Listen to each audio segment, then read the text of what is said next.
So I'd like you to please give a warm welcome. Some of the folks you know are here, and some of the folks who are coming as a surprise to you. There's a man who had a terrible problem on his hands, which was how the hell he was going to make all of this work. I'm so glad that he did such a wonderful job. He's our showrunner and our head writer, Ramirez.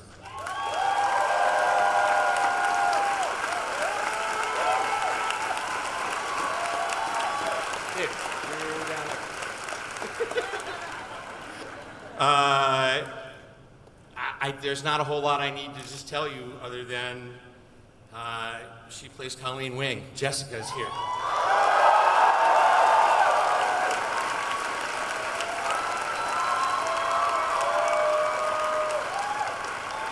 Anyway, I was in the middle of introducing Debbie on Woll.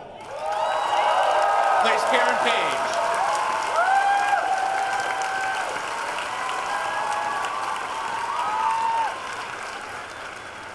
What happened? Oh yes, we're doing that. We'll have a lot to talk about today. She broke Matt's heart, and then broke all of our hearts. Elodie plays Electra.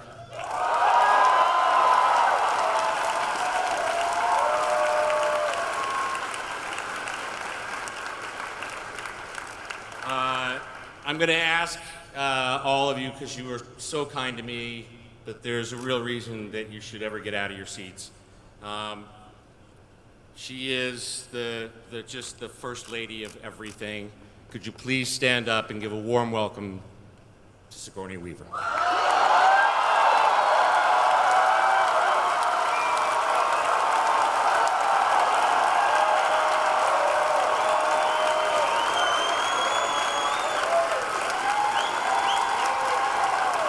Just stay standing, because the following people are going to come out. Finn Jones plays Iron Fist. Mike Colter plays Luke Cage. Krysten plays Jessica Jones. And the guy who kicked it all off for us, Charlie Cox, plays Matt Murdock, Daredevil.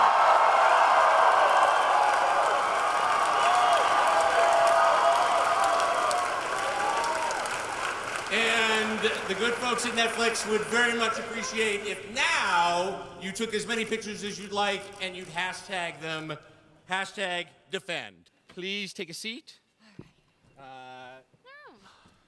I think you all know that we've been incredibly fortunate to have our friends at Netflix not just order a season 2, but a season 3 of Daredevil.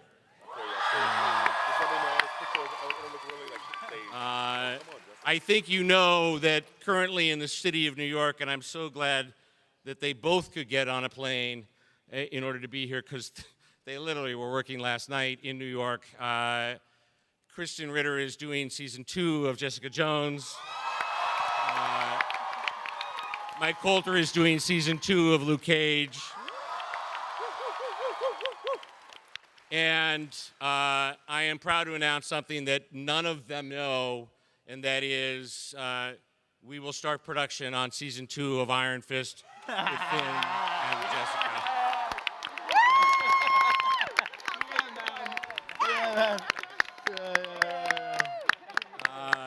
That's nice, man. And I will give you one little hint that a friend of Colleen Wing's may be coming by, and that makes me a little misty.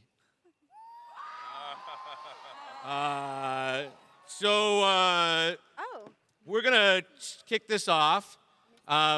Marco, I think the best way to describe this is we took 4 completely different television series, of which you were integral to 2 seasons of Daredevil.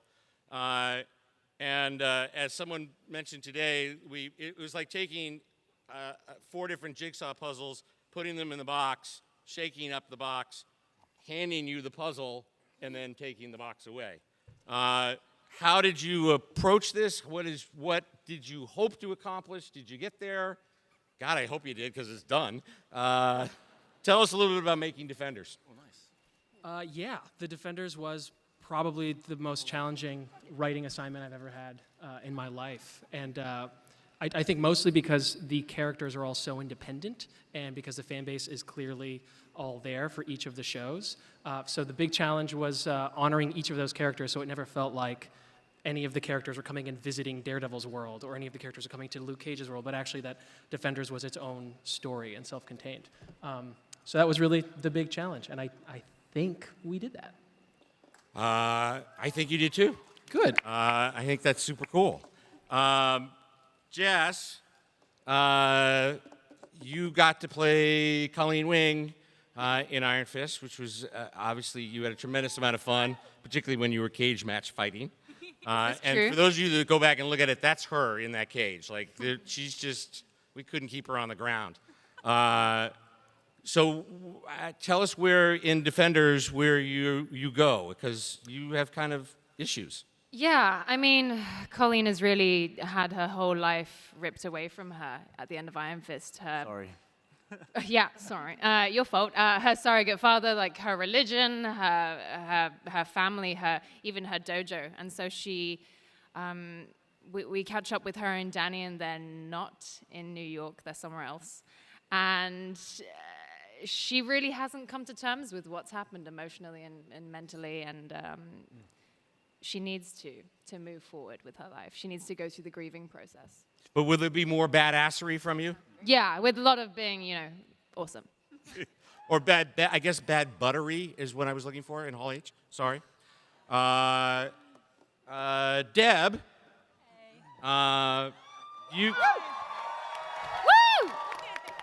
Woo! You've had a busy year with us, and we're so grateful. Thank you. You were bouncing. Literally, at some points, you were shooting like Defenders in the day and going to Punisher at night. Just tell us a little bit about what that was like for you. Yeah, it was interesting because, each time I do one of these it's like 3 shows now that Karen Page is on. And I reached out to Rosario because I was like, how do you do this? But yeah, trying to keep her sort of consistent across all of the different shows. And luckily, the writers have been so great and saying they want to put their kind of extra layer on it, but they really wanted me to add in, if I felt it was right. And so, I don't know, it's been really fun to kind of keep adding on and getting everyone's input. Thank you. You guys rock. Does rock. This is great. Elodie, you're dead. I don't understand. I'm not. Thanks. We no spoilers for those of you that have seen Daredevil season 2. At the very end, she was put in a grave, and that would have been it. But that's not it, is it? No, it's not, and I'm really glad that I came back to life. Tell us about Elektra in this world, because it's not who you played before. No. As much as you can, I guess. Yes. Basically, Elektra is amnesiac. She doesn't remember who she is. And she's trained by Alexandra to be some sort of a weapon. And I guess the question for my character is how much of the Elektra that we know remains. So we'll find out, I guess, in the series. And we will see. I will tell you a very short story. When we first started talking about who Alexander was going to be, Sigourney's name was mentioned, and we all let out a collective squee because that just sounded like maybe the best idea ever. And I spoke to Drew Goddard and who had worked with her before, and I said, just tell me. And he said the most accurate thing in the world, and that is, she's exactly what you want Sigourney Weaver to be. And it's just a class act all the way from top to bottom, and joined what I always see as sort of like we're just getting by, and yet you came in and elevated it all. What was it like when you first came to the Defenders and you met all these guys and I don't know, Well, something? you were kind enough to introduce me to them on stage at the New York Comic-Con last fall. Yes. So it was very That was exhilarating. the first time you first actually met meeting. anyone. Literally walked on stage and met them for the first time. And it was too late. They were stuck with me because I was already a huge fan of Daredevil and Jessica Jones and all the actors who play in those shows, as well as by then I was already a huge fan of Marco's and Jeff's and the writing and frankly the character of New York City. I'm a New Yorker and I love that New York City is indeed one of the 5 Defenders.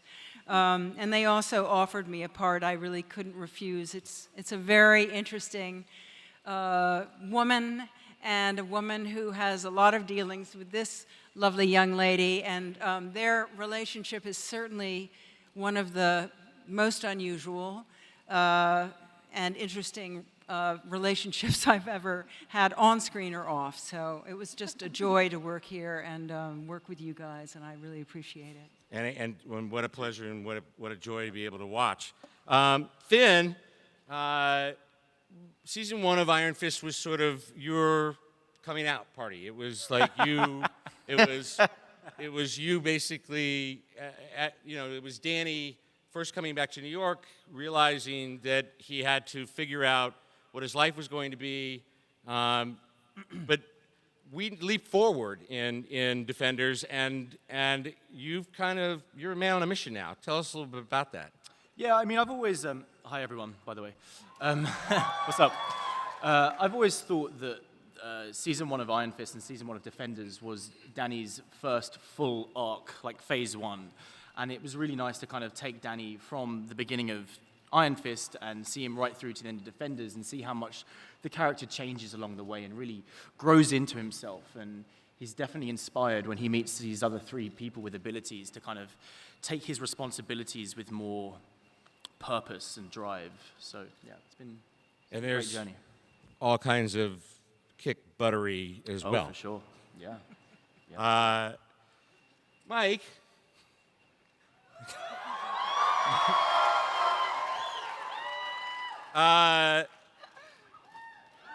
What?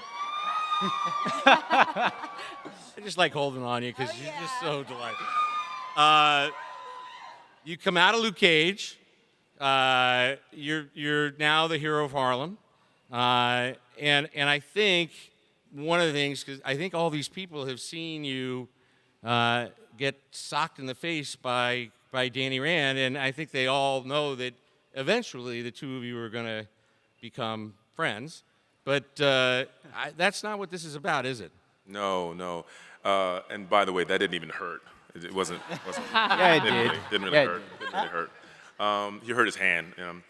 So, this story is something that we knew was coming, and I think the most interesting part of the Defenders is the relationships between the people. And the fight scenes are cool and everything, but because we have such clear points of view, I think when we get together on screen and we start to bounce ideas off of one another and just have what we have off camera, it's great. And so those to me are the best parts of the series. I loved working with Finn, loved working with Krysten over here, who we have a long history, obviously, and getting a chance to work with Matt, Sigourney, it was a great cast. And what was great about it as an ensemble is that we all shared the screen and we had time off and we enjoyed coming to set and we enjoyed seeing each other. And we, we'll always remember that, Yeah, it's fun.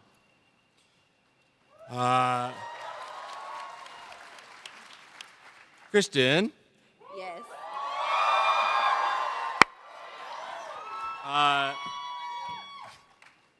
How you doing?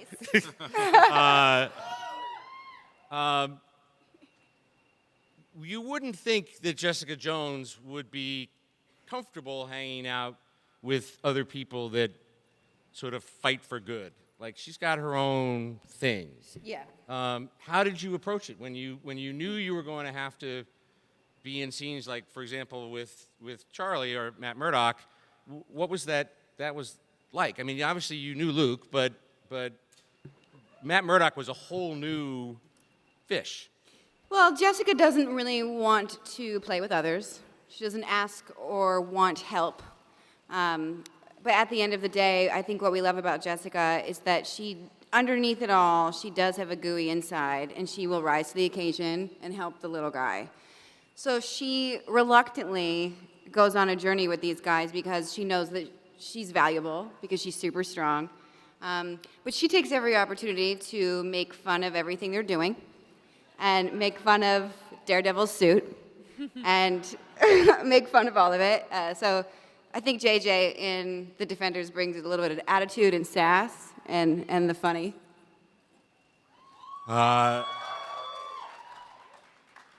Sir Charles.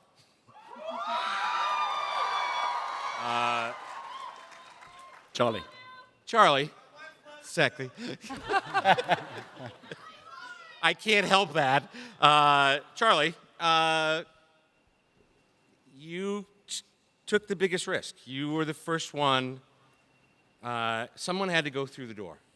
And it was a big risk. It was a big chance to come out and be on the first show, and you put that on your shoulders and carried it. Did you know this day was coming? Did you ever suspect that you were going to work with all these people? Obviously, none of these people existed when we started. Yeah, I mean, theoretically I did. I do remember signing a contract. And there being some vague section that mentioned a show called The Defenders, and I was, but yeah, sure, we'll get to that. And then it just kind of happened so quickly.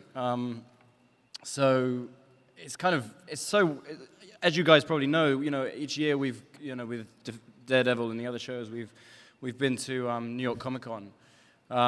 So it's kind of a wonderful celebration that we get to come here to Hall H. I've heard so much about it. I've never been to San Diego, and this is our celebration. Yeah. They're not a team. Like, there's no leader. They're not wearing, they don't go in a tower that has a big A on it or anything like that. So I don't get the reference. Just to talk a little bit about the sort of the fun of the show is that we didn't have to worry about that, did we? Yeah, the fun of the show is that this is not the kind of show, and I think if anybody who's watched any of the 4 shows knows this isn't the kind of show where they're going to ever have a headquarters. Nobody's getting fitted for suits. There are no T-shirts. Jessica's going to look at Danny and say, "Your fist doesn't make any sense to me." So we knew we had to kind of come in on a very grounded level, not necessarily what one would expect from a quote-unquote superhero story, because they're all so independent and grounded and organic, and they exist in the back alleys. If the big superhero movies are happening in the skies, these people are all having fights in the back alleys and in really shitty bars and bad bars.